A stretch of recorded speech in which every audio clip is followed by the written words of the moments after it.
السلام علیکم ورحمۃ اللہ وبرکاتہ۔ آج ہم سورہ النحل کی آیت نمبر 74 سے شروع کریں گے۔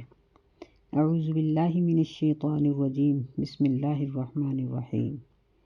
فلا تضربوا للہ الامثال ان اللہ یعلم وانتم لا تعلمون۔ بس تم اللہ کے لیے مثالیں بیان نہ کرو، اور بے شک اللہ تعالیٰ جانتا ہے اور تم نہیں جانتے ہو۔ اس سے پیچھے اللہ تعالیٰ نے اپنی قدرت کے بہت سے جو معاملات ہیں وہ ذکر کیے ہیں کہ اللہ تعالیٰ کی قدرتیں کہاں کہاں سے نظر آتی ہیں، اور پھر مشرکین کی بات کی ہے کہ مشرک اگر ان سے یہ کہا جاتا تھا کہ تم اللہ کو بڑا معبود مانتے ہو تو دوسروں کو چھوٹا مانتے ہو، تو کیا تمہیں ایک ہی اللہ کافی نہیں ہے؟ تو وہ آگے سے یہ کہتے تھے کہ جس طرح بادشاہ اپنے وزیروں مشیروں کی بات ماننے پر مجبور ہو جاتا ہے، بعض اوقات اس کا اپنا ارادہ نہیں ہوتا، لیکن اپنی جو سفارشیں ہوتی ہیں ان کی وجہ سے وہ کام کر دیتا ہے، اسی طرح ہم نے ان سب کو اللہ کے ہاں سفارشی بنایا ہوا ہے۔ قرآن مجید میں اس چیز کا ذکر بھی ہے کہ وہ ان بتوں کو اللہ کے قریب سفارش کا سبب سمجھتے ہیں۔ تو اللہ تعالیٰ نے فرمایا کہ یہاں تم بادشاہوں کی مثالیں اللہ کے ساتھ مت دو، کیونکہ بادشاہ بہت طرح سے مجبور ہوتے ہیں۔ ایک تو انسان ہونے کے ناطے، پھر یہ ہے کہ وہ اپنی مملکت کا نظام اکیلے نہیں چلا سکتے، اس وجہ سے وہ وزیروں مشیروں کے ہاتھوں مجبور ہوتے ہیں، اور ان کی بہت سی اور بھی مجبوریاں ہوتی ہیں، لیکن اللہ تعالیٰ ان تمام مجبوریوں سے مبرہ ہے، اس لیے اس کا کوئی بھی وزیر اور مشیر نہیں ہے، اور نہ ہی اس کے ہاں کسی بھی شریک کی بات چلتی ہے۔ البتہ وہ نیک لوگوں کی دعاؤں کو قبول کرتا ہے، اور قبولیت میں اس کے لیے کوئی مجبوری نہیں ہے۔ اگر وہ چاہے تو نبی کی بات کو بھی رد کر دے، اور اگر وہ چاہے تو کسی فقیر کی بات کو بھی قبول کر لے، کیونکہ اس کی حکمت کامل ہے، اس کا علم کامل ہے، اس کی نظر عمیق ہے، وہ جانتا ہے کہ کہاں کس چیز کی اور کب ضرورت ہے۔ اس کے مطابق وہ انسان کے بھلے کے لیے بعض اوقات جس کو وہ چیز ملنی ہوتی ہے اس کا بھلا ہوتا ہے، بعض اوقات دوسروں کا ہوتا ہے۔ بہرحال وہ اپنی حکمت کامل کے ساتھ جس کی دعا چاہتا ہے سنتا ہے۔ یہاں ایک بات اور بھی ہمیں معلوم ہوتی ہے کہ ہم اللہ تعالیٰ کی ہستی کے بارے میں کوئی فیصلہ نہیں کر سکتے۔ جس طرح قرآن مجید میں اللہ تعالیٰ کی آنکھوں کا ذکر ہے، اللہ کے ہاتھوں کا ذکر ہے، اللہ تعالیٰ کے اور بھی بہت سے ایسے معاملات کا ذکر ہے، احادیث میں اللہ تعالیٰ کے ہنسنے کا ذکر ہے، اللہ تعالیٰ کے غضبناک ہونے کا ذکر ہے، اللہ تعالیٰ کے چلنے کا ذکر ہے، بلکہ دوڑنے کا بھی لفظ آتا ہے کہ جب بندہ میری طرف چل کے آتا ہے تو میں اس کی طرف دوڑ کے آتا ہوں۔ لیکن ان سب تمام احادیث کے باوجود ہم اللہ تعالیٰ کے لیے کوئی مثل قائم نہیں کر سکتے کہ اللہ تعالیٰ کی ہستی کس سے مشابہ ہے۔ انسانوں سے، فرشتوں سے، جنات سے کسی کی بھی مشابہت ہم نہیں دے سکتے، اور یہ کفر ہے ایسا کرنا، اللہ تعالیٰ کے بارے میں کوئی اس طرح کا فیصلہ کرنا، یا اللہ کی ہستی کے بارے میں مذاق کرنا، یا اللہ تعالیٰ کو اپنے برابر لا کر یہ بات کرنا، جس طرح ہم ایک دوسرے کے برابر ہو کر بات کر لیتے ہیں، اس طرح اللہ تعالیٰ کے بارے میں بات کرتے ہوئے اس طرح کے الفاظ استعمال کرنا کہ جس طرح ہم اپنے کسی برابر کے شخص کی بات کر رہے ہیں یا تھوڑے بڑے کی کر رہے ہیں، یہ سب چیزیں انسان کو کفر تک پہنچا سکتی ہیں۔ اس لیے اللہ کے بارے میں بڑے ہی ادب اور احترام سے بات کرنی چاہیے۔ اللہ تعالیٰ نے سورہ توبہ میں منافقین کا ذکر کرتے ہوئے فرمایا کہ وَلَئِن سَأَلْتَهُمْ، اگر آپ ان سے پوچھیں گے کہ تم لوگ اللہ کے بارے میں اس طرح کی باتیں کیوں کرتے ہو، تو وہ کہیں گے کہ اِنَّا كُنَّا نَخُوضُ وَنَلْعَبُ، کہ ہم بس ایسے ہی کھیل تماشے کی بات کر رہے تھے، ہنس رہے تھے، اور تو کوئی بات نہیں۔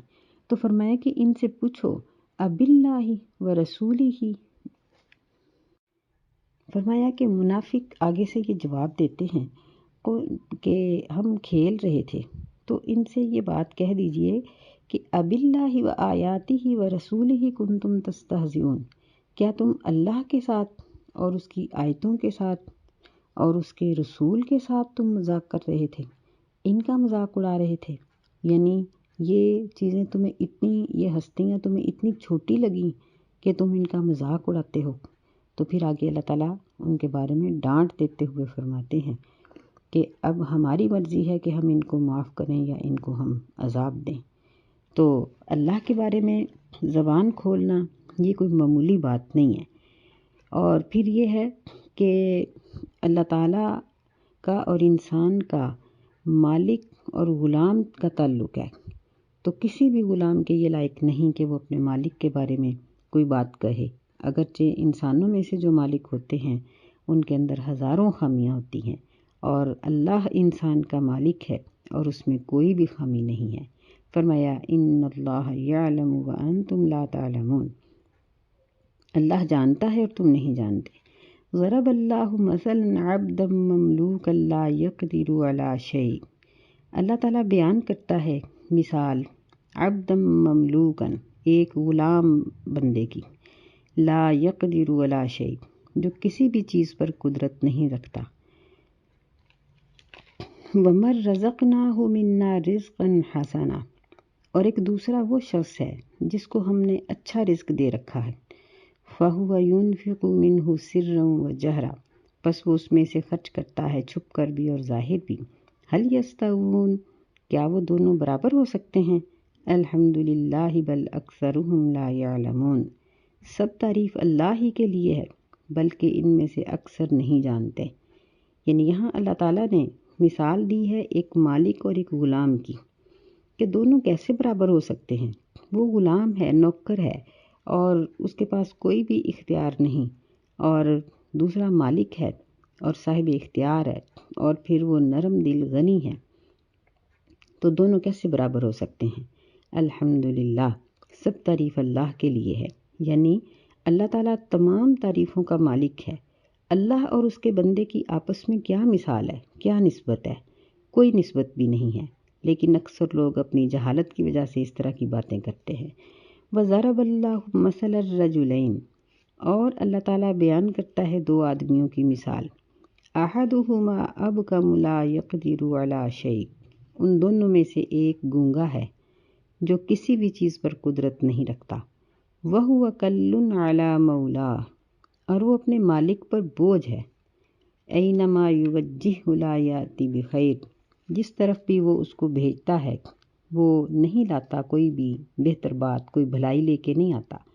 هل يستوي هو ومن يأمر بالعدل، کیا وہ اور وہ شخص جو عدل کرنے کا حکم دیتا ہے دونوں برابر ہیں؟ وهو على صراط مستقیم، اور وہ سیدھے راستے پر بھی ہے۔ یعنی ایک شخص میں چار خامیاں ہیں کہ وہ گونگا بھی ہے، کسی چیز پر قدرت بھی نہیں رکھتا، یعنی کسی چیز کا مالک بھی نہیں ہے، اور وہ اپنے مالک کے اوپر ایک بوجھ ہے، یعنی اس کی ساری ذمہ داری مالک پر پڑی ہوئی ہے۔ عقل کا اتنا کم ہے کہ جہاں بھی اس کو بھیجا جائے کوئی اچھا جواب لے کر نہیں آتا۔ اور اس کے مقابلے میں دوسرا وہ شخص ہے جو ہر چیز پر اللہ تعالیٰ نے اس کو علم دے رکھا ہے، اور وہ عدل کا حکم دیتا ہے، اور وہ سیدھے راستے پر چلتا ہے۔ تو دونوں کس طرح برابر ہو سکتے ہیں؟ یعنی ایک مسلمان اور ایک کافر، یہ گونگا یہ کافر ہے، اور عدل کا حکم دینے والا اس سے مراد مسلمان ہے، یعنی یہ دونوں بھی برابر نہیں ہو سکتے، کیونکہ مسلمان صراط مستقیم پر ہے اور جبکہ کافر وہ اس سے ہٹا ہوا ہے۔ وَلِلَّهِ غَيْبُ السَّمَاوَاتِ وَالْأَرْضِ، اور اللہ کے لیے ہے غیب آسمانوں کا اور زمین کا۔ وَمَا أَمْرُ السَّاعَةِ إِلَّا كَلَمْحِ الْبَصَرِ أَوْ هُوَ أَقْرَبُ، اور نہیں ہے قیامت کا حکم مگر آنکھ جھپکنے کے برابر یا اس سے بھی زیادہ قریب۔ ان اللہ علی کل شیء قدیر، بے شک اللہ تعالیٰ ہر چیز پر قادر ہے۔ یہاں غیب کا ذکر اللہ نے کیا ہے کہ غیب صرف اللہ کے پاس ہے۔ تو غیب اس چیز کو کہتے ہیں جو حواس خمسہ سے محسوس نہ ہو سکے۔ حواس خمسہ یعنی دیکھنا، سننا، چکھنا، ناک سے سونگھ لینا، ہاتھ سے چھو لینا، یہ ہیں حواس خمسہ۔ اگر کوئی شخص ان حواس سے کوئی چیز محسوس کر کے بتاتا ہے کہ یہ فلاں چیز ہے تو اسے غیب کا علم نہیں کہا جا سکتا۔ مثلاً ایک چیز ہمارے سامنے پکی ہوئی پڑی ہے، ہم اس کو سونگھ کے بتاتے ہیں کہ اس کے اندر فلاں فلاں چیزیں ڈالی گئی ہیں، یا چکھ کے بتا دیں کہ اس میں فلاں فلاں مسالے ڈالے ہوئے ہیں، یا ہم نے سن لیا، یا ہم نے کرتے ہوئے دیکھ لیا، یا ہاتھ کے چھونے سے پتہ چل گیا، تو یہ چیزیں علم غیب نہیں ہیں۔ جس طرح آج کل محکمہ موسمیات والے بارش کا بتا دیتے ہیں، تو یہ آلات اس چیز کو محسوس کرتے ہیں کہ فضا میں فلاں جگہ پر بہت بادل ہیں اور وہ اتنے عرصے میں، اتنے ٹائم میں اتنا سفر کر کے فلاں جانب چلے جائیں گے اور وہاں بارش ہوگی۔ اور پھر ایک چیز یہ بھی ہے کہ حواس خمسہ کے ساتھ ساتھ اس خبر کا 100% درست ہونا بھی لازم ہے کہ حواس خمسہ کے علاوہ کسی چیز کو محسوس کیا جائے اور وہ خبر 100% درست ہو، جبکہ آلات کی خبریں 100% درست بھی نہیں ہیں۔ الٹرا ساؤنڈ کی رپورٹ، ایکس رے کی رپورٹ، یا اس کے علاوہ اور جتنے بھی یہ خلائی شٹل ہیں ان کی رپورٹس، یہ سب چیزیں یہ 100% درست نہیں ہوتی اور یہ حواس خمسہ سے محسوس کی گئی ہوتی ہیں، تو اس لیے ہم اس کو غیب نہیں کہہ سکتے۔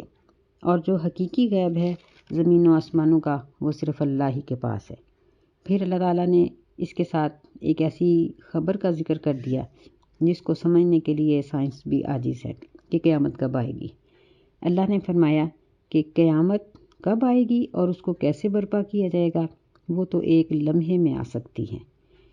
وما امر الساعۃ الا کلمح البصر، یعنی لمحہ بھر کے اندر قیامت آ سکتی ہے، اس سے بھی قریب آ سکتی ہے۔ جبکہ ہم دیکھتے ہیں کہ ہمیں ایک چھوٹا سا مکان توڑنا ہوتا ہے تو اس کے اوپر کتنا خرچ کرنا پڑتا ہے اور کتنی پوری ایک ٹیم ہوتی ہے مزدوروں کی جو اس کو ڈھانے کے لیے آ جاتی ہے، اور کتنی مشینری اور کتنا شور۔ لیکن اللہ تعالیٰ جب قیامت کا حکم دیں گے تو وہ لمحہ بھر میں سب جگہ پر لاگو ہو جائے گا۔ آج کل کے چھوٹے بڑے زلزلے اس کی بہت بڑی دلیل ہیں۔ اللہ تعالیٰ ہمیں محفوظ رکھے۔ فرمایا کہ ان اللہ علی کل شیء قدیر، بے شک اللہ تعالیٰ ہر چیز پر قادر ہے۔ واللہ اخرجکم من بطون امہاتکم، اور اللہ تعالیٰ نے تمہیں نکالا ہے تمہاری ماؤں کے بطن سے، یہ بطن ان کی جمع ہے بطون، پیٹ۔ لا تعلمون شیئا، نہیں جانتے تھے تم کچھ بھی۔ وجعل لکم السمع والابصار والافئدہ، اور اس نے تمہارے لیے بنا دیے کان اور آنکھیں اور دل، لعلکم تشکرون، تاکہ تم شکر کرو۔ یعنی کمال قدرت ہے اللہ تعالیٰ کی کہ انسان کے دنیا پر آنے کا جو فطری طریقہ ہے کس قدر عجیب ہے کہ اللہ تعالیٰ پہلے بچے کو مکمل فرماتے ہیں اور پھر جب اللہ کا حکم ہوتا ہے تو اللہ تعالیٰ اس بچے کے ذہن میں یہ چیز ڈال دیتے ہیں کہ اب خارج ہونے کے لیے کوشش کرو، اور بچہ کس طرح سے کوشش کرتا ہے، اور جہاں نہیں کرتا وہاں یہ چیز ہمیں معلوم ہو جاتی ہے کہ اللہ کی یہ قدرت کتنی بڑی ہے کہ اللہ تعالیٰ بچے کو نکلنے کا رستہ دے دیتے ہیں اور وہ دنیا کے اوپر آ جاتا ہے۔ آج کل اگر کوئی یہ کہے کہ آج کل یہ طریقہ بدل چکا ہے اور نعوذ باللہ من ذالک کہ اب فطرت کے اس طریقے سے ہٹ کر انسانوں کی پیدائش ہو رہی ہے، تو اس میں یقینی بات ہے کہ یہ ہمارا اپنا قصور ہے، ہماری اپنی خوراک یا ہماری سستی یا ڈاکٹروں کی لاپرواہی یا ان کا عمداً ایسا کام کرنا اس میں شامل ہے۔ ورنہ آپ دیکھیں کہ پاکستان میں بھی ابھی تک صرف تقریباً 48 سے 50% تک خواتین ایسی ہیں جو ہسپتالوں میں آ رہی ہیں، اور ان میں سے اکثر کے آپریٹ ہو رہے ہیں، جبکہ دیگر تمام خواتین اپنے گھروں میں ہی فارغ ہو رہی ہیں۔ اور پوری دنیا پر آپ دیکھیں بڑے بڑے ترقی یافتہ ممالک ہیں لیکن وہاں آپریٹ کا سلسلہ نہیں ہے، بہت کم ہے، نہ ہونے کے برابر ہے۔ تو ہم یہاں یہ دلیل پیش نہیں کر سکتے۔ اللہ تعالیٰ کی یہ قدرت کل بھی کامل تھی، آج بھی کامل ہے، اور قیامت تک اللہ کی قدرت کامل ہی رہے گی۔ فرمایا پھر ہم اس بچے کو شعور دے دیتے ہیں اور پھر وہ ایک زبردست انسان بن جاتا ہے۔ تو یہ سب قوتیں کس لیے ہم دیتے ہیں کہ تم شکر کرو، اور شکر کا تعلق صرف زبان سے نہیں بلکہ انسان کے پورے جسم کے ساتھ ہے کہ وہ اپنے انعام کرنے والے کو پہچانے، اس نعمت کی قدر پہچانے اور پھر اس پر شکریہ ادا کرے، پھر اس کو اس کی صحیح جگہ پر خرچ کرے، تو پھر انسان شکر گزار بنتا ہے۔ الم یروا الی الطیر مسخرات فی جو السماء، کیا انہوں نے نہیں دیکھا پرندوں کو جو متی ہیں، مسخر ہیں آسمان کی فضا میں، ما یمسکہن الا اللہ، ان کو کوئی بھی نہیں تھام سکتا مگر اللہ ہی۔ ان فی ذلک لآیات لقوم یؤمنون، بے شک اس میں ضرور ایمان لانے والی قوم کے لیے بہت سی نشانیاں ہیں۔ دیکھیں کہ اللہ تعالیٰ نے پرندوں کی ساخت کیسی بنائی۔ پھر جو اڑنے والے ہیں وہ اڑتے ہیں۔ بعض پرندے ایسے بھی ہیں جو موسم کی تبدیلی پر مسلسل کئی ہفتے سفر کرتے ہیں اور تھکتے نہیں ہیں۔ بعض ایسے بھی ہیں جو بہت کم اڑان بھرتے ہیں۔ بعض ایسے ہیں جو سینکڑوں میل تک فضا میں اڑ جاتے ہیں۔ تو ان کو اڑنا کس نے سکھایا؟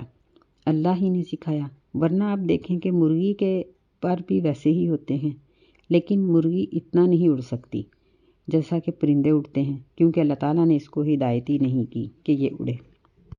تو اس سے صاف پتہ چلتا ہے کہ پرندوں کو اڑانے کی ترغیب دینے والا اور پھر ان کو فضا میں تھامنے والا صرف ایک ہی اللہ ہے، جس کا کوئی ساتھی و ثانی نہیں۔ واللہ جعل لکم من بیوتکم سکنا، اور اللہ تعالیٰ نے بنایا ہے تمہارے لیے تمہارے گھروں کو سکون کی جگہ۔ بیوت، یہ بیتن کی جمع۔ بیت اس چار دیواری کو کہا جاتا ہے جہاں رات گزاری جاتی ہے۔ اگر کوئی ایسی چار دیواری ہو جہاں رات نہ گزاری جائے تو اسے دارن کہتے ہیں۔ بیت اس گھر کو کہتے ہیں جہاں رہائش ہوتی ہے۔ تو اللہ تعالیٰ نے انسان کے لیے اس کے گھر کو سکون کی جگہ بنایا کہ ایک جھونپڑی والا بھی اپنی جھونپڑی میں آ کر سکون محسوس کرتا ہے۔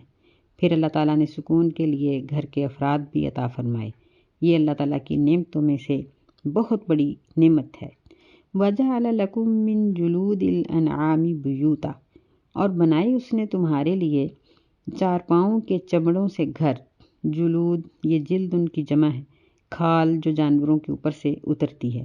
انعام، یہ ان جانوروں کو کہا جاتا ہے جنہیں ہم اپنی زبان میں پالتو جانور کہتے ہیں، یعنی ایسے جانور جن کا ہم گوشت کھاتے ہیں، ماکول اللحم۔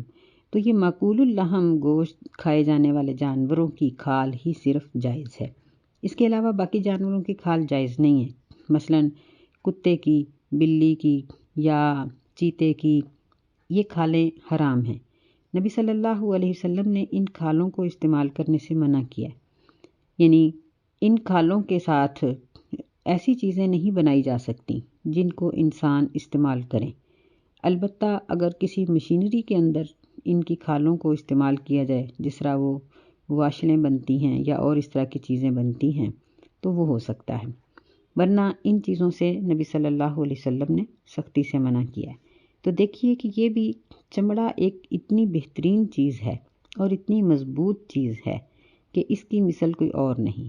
فرمایا تستخفونہا یوم ظعنکم و یوم اقامتکم، تم ان خیموں کو، یعنی چمڑوں سے جو گھر بنائے جاتے ہیں ان کو خیمہ کہتے ہیں، اور تم ان خیموں کو ہلکا سمجھتے ہو۔ تستخفونہا، ان کو ہلکا پھلکا سمجھتے ہو اپنی سواری کے دن میں، و اقامت یوم اقامتکم، اور اقامت کے ٹھہرنے کے دن میں، یعنی رہائش پذیر ہو کسی جگہ پر یا رستے میں کہیں خیمہ لگانا ہے تو یہ بہترین قسم کے خیمے ہیں۔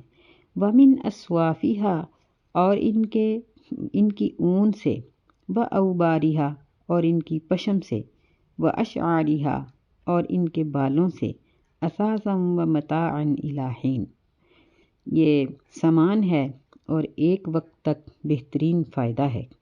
یعنی مختلف جانوروں کے جو جسم کے اوپر بال ہوتے ہیں ان سے مختلف قسم کی چیزیں بنائی جاتی ہیں، جس طرح بھیڑوں کے بال ہیں، اونٹوں کے بال ہیں، یا بعض جانوروں کے جسم کے اوپر اون ہوتی ہے جسے ہم اپنی سردی کو ہٹانے کے لیے استعمال کرتے ہیں۔ تو یہ بھی اللہ تعالیٰ کی نعمتوں میں سے بہت بڑی نعمتیں ہیں۔ واللہ جعل لکم مما خلق ظلالا وجعل لکم من الجبال اکنانا، اور اللہ تعالیٰ نے تمہارے لیے پیدا کیا ہے اپنی پیدا کردہ چیزوں سے سائے کو، ظلال، یہ ظل ان کی جمع ہے، یعنی جو کچھ اللہ نے پیدا کیا ہے، درخت ہیں، پہاڑ ہیں، گھر ہیں، انسان ہیں، سب چیزوں کا سایہ ہوتا ہے۔ تو اللہ نے یہ سائے بنائے۔ وَجَعَلَ لَكُم مِّنَ الْجِبَالِ أَكْنَانًا، اور تمہارے لیے پہاڑوں میں سرنگیں بنائی۔ اب دیکھیں کہ اگر سایہ نہ ہوتا تو کھیت جل جاتے، انسان گرمی اور دھوپ کو برداشت نہ کر سکتا۔ یہ سایہ کتنی بڑی نعمت ہے کہ ہم اس میں اپنے لیے سکون تلاش کرتے ہیں۔ ایسے ہی پہاڑوں کی سرنگیں، یعنی بعض ممالک ایسے ہیں کہ وہاں کے رہنے والے لوگ صدیوں سے سرنگوں میں ہی رہ رہے ہیں۔ یہ بنے بنائے گھر ہیں جہاں اپنی فوجوں کو بھی ٹھہرایا جاتا ہے، جہاں فوجوں کے لیے بہت سا اسلحہ بھی چھپا لیا جاتا ہے، یعنی ہر طرح سے اس سرنگ کو ہم استعمال کر لیتے ہیں۔ یہ اللہ تعالیٰ کی طرف سے ایک بہت بڑی نعمت ہے۔ وَجَعَلَ لَكُمْ سَرَابِيل، یہ اکنان یا کنتن کی جمع، اور اس نے تمہارے لیے سرابیل بنائیں، قمیصیں بنائیں، یہ سربال ان کی جمع ہے۔ تقیکم الحر وسرابیل تقیکم بأسکم، ایسی قمیصیں جو تم کو گرمی سے بچاتی ہیں، اور ایسی قمیصیں تقیکم بأسکم جو تمہیں جنگ میں کام دیتی ہیں، یعنی لوہے کی قمیضیں، زرہ جسے کہا جاتا ہے۔ تو انسان عام موسم میں لباس پہن کر اپنے آپ کو محفوظ کر لیتا ہے، اور جنگ میں لوہے کا لباس پہن کر اپنے آپ کو بچا لیتا ہے۔ یہ عقل بھی اللہ ہی نے انسان کو سکھائی۔ کذالک یتم نعمتہ علیکم لعلکم تسلمون، اسی طرح اللہ تعالیٰ نے اپنی نعمتوں کو تم پر پورا کیا تاکہ تم متی ہو جاؤ، یعنی اللہ نے ہمیں دین کی نعمت عطا فرمائی، اور دین کی نعمت کے ساتھ ساتھ دنیا کی تمام نعمتیں عطا فرمائیں۔ فَإِن تَوَلَّوْا فَإِنَّمَا عَلَيْكَ الْبَلَاغُ الْمُبِينُ، پس اگر وہ پھر جائیں، یعنی پھر بھی وہ روگردانی کر لیں، منہ پھیر لیں، فَإِنَّمَا عَلَيْكَ الْبَلَاغُ الْمُبِينُ، بس بے شک آپ صلی اللہ علیہ وسلم کی ذمہ داری یہی ہے کہ پہنچا دینا ظاہری طور پر، یعنی بین طور پر، واضح طور پر اللہ کے احکامات کو پہنچا دینا ہی آپ کی ذمہ داری ہے بس۔ یعرفون نعمت اللہ ثم ینکرونہا واکثرہم الکافرون، وہ اللہ کی نعمت کو پہچانتے ہیں پھر اس کا انکار کر دیتے ہیں، اور ان میں سے اکثر ہی کافر ہیں۔ یعنی کتنے عجیب ہیں کہ اللہ کی نعمتوں کو پہچانتے بھی ہیں، ان کے دلوں میں اللہ کی نعمت کا اعتراف بھی ہے، لیکن زبانی طور پر انکار کر دیتے ہیں، یا اللہ کی دی ہوئی نعمتوں کو غلط استعمال کر کے اس کا کفر کر دیتے ہیں۔ جس طرح لباس ایک نعمت ہے، لیکن اگر ایک شخص غیر شرعی لباس پہنے، اگر ایک عورت ننگا لباس پہنے، تو وہ اللہ کی اس نعمت کی ناشکری اور کفر کرنے والی ہے۔ اسی طرح اللہ تعالیٰ کی تمام نعمتوں کو صحیح طور پر استعمال کرنا شکر گزاری ہے، اور اللہ کی نعمتوں کو غلط طریقے سے استعمال کرنا اللہ کے نعمتوں کی ناشکری اور کفر تک انسان کو پہنچا دیتا ہے۔ اللہ ہمیں سمجھنے کی توفیق عطا فرمائے۔ السلام علیکم ورحمۃ اللہ وبرکاتہ۔